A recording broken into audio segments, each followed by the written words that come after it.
In this video here, we're going to talk about the difference between instance segmentation and semantic segmentation. There's actually like a pretty huge difference, and we need to know the differences. We both have object detection, instance segmentation, post-estimation, semantic segmentation, panoptic segmentation, all these different types of tasks where we need to know when to use what. With Ultralytics models, we're using instance segmentation, which is basically just segmenting out each individual instance by its own. So in this video here, we're going to see how we can both run both examples. So we're going to go inside my editor, run the code, see how we can set up both of them and see the differences in the results. So inside the Ultralytics blog post, we also have a quick guide that covers what instance segmentation is, goes over a few examples, but also compares it to semantic segmentation. So it's a very good resource. We have tons of blog posts covering all different types of topics within computer vision and AI in general. A lot of the videos covering it too. If you scroll a bit further down, we have instance segmentation where we both get a bounding box, but we also get our mask. So this is each individual pixel that we predict as this specific class. So in this example, we have a person, we also have a sports ball, where we just want to classify each individual pixel as a sports ball.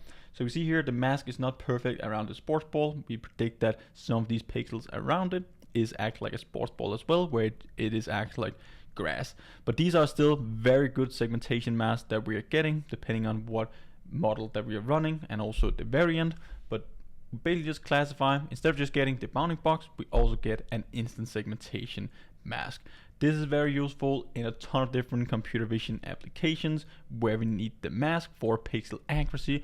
Maybe we want to do counting, maybe we want to do some comparisons.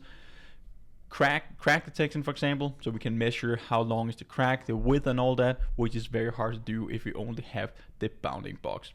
If we scroll a bit further down, we can see that this is the instance segmentation we have. The best way to see it is basically just from this example where we have semantic segmentation on the left side, which is just classifying every single pixel in the whole image into individual classes or segments. And then on the right side, we have our instance segmentation where we have basically just an instance for each object as well. There's also a whole other level called panoptic segmentation, which is segmenting out every single pixel in the whole frame. Sometimes it also does that in semantic segmentation, but when we train a semantic segmentation model, we basically just have a mask, which is our ground truth, where the whole image is our ground truth, and then we have individual masks, a value for each class, where in instance segmentation we have individual mask and polygon zones for each individual object that we then train our models on. But panoptic segmentation, or sometimes semantic segmentation as well, every single pixel is labeled in the whole image. So here, for example, this would be road, this could be bridge, and then we also have some trees and so on in the background. So every single pixel would be segmented out. That is very good for example, self-driving cars, where we just want to detect everything going on and that we can see with our cameras. So this is the difference. This is very useful to know, but in most cases you actually just want to use the instance segmentation models, and that's also what we are supporting from Ultralytics. You can read all about it in here. We have the nano, small, medium, large, and extra large. All the Ultralytics models, they support both instance segmentation, but also just traditional object detection, even RNA bounding boxes. So this is very awesome. You can train your own custom YOLO11 model, do the data preparation, get your labels, train it, you can export it, run inference and so on. So this is the exact same way that it works with any other model. We just need to know the differences and when to use what. Let's now jump inside Cursor, my code editor here. We have a video that we want to run through. This is all the other examples that we have been doing. So let's zoom in a bit. We have this test Python script. Up here at the top, close the terminal here a bit, zoom in. So from Ultralytics, we're going to import some color annotators and so on, so we can see the difference between semantic and instance segmentation. We can set the different modes here. Code will be available on the description here. So if you want to run segmentation, semantic segmentation or instance segmentation, then we can specify the path to our file. So right now we just specify our horses dash running.py. We save our file.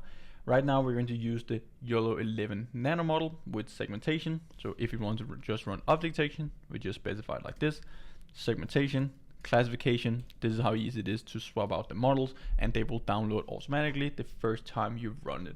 If you have a custom model trained on your own custom dataset, you can just swap out the path to the model here, and it's going to use that instead. We grab the model names. We have a video writer, so we write out our results to a video file so we can see the results after. Then we're going to run object tracking. So this, instead of calling predict, we can call track, and we will track our objects over time as well. So yeah, and then we create an annotator on our images, which is just going to draw the bounding boxes and also our labels.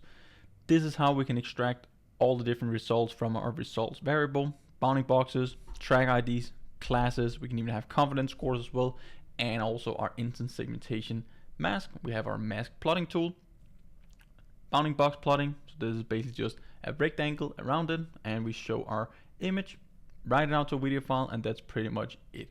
If we hit Q on a keyboard, it's basically just going to go out, terminate the program and so on, but here we basically just need to set our S mode, and that's pretty much it. So here for the mask plotting, this is the only difference that it's going to do. So either it's going to show the track ID or the classes.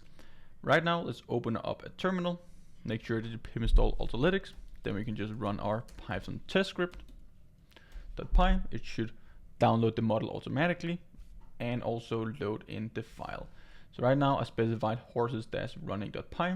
It's definitely not a Python file, but an MP4 file. We downloaded the model. Let's rerun it, and now we should actually see the results.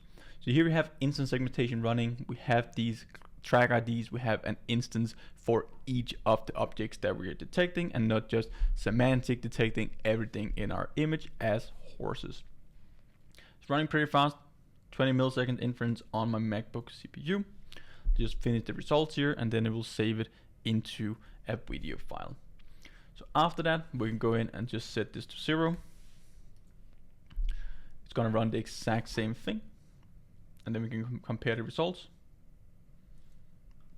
Let's terminate this. Let's rerun it. Now it's going to do semantic.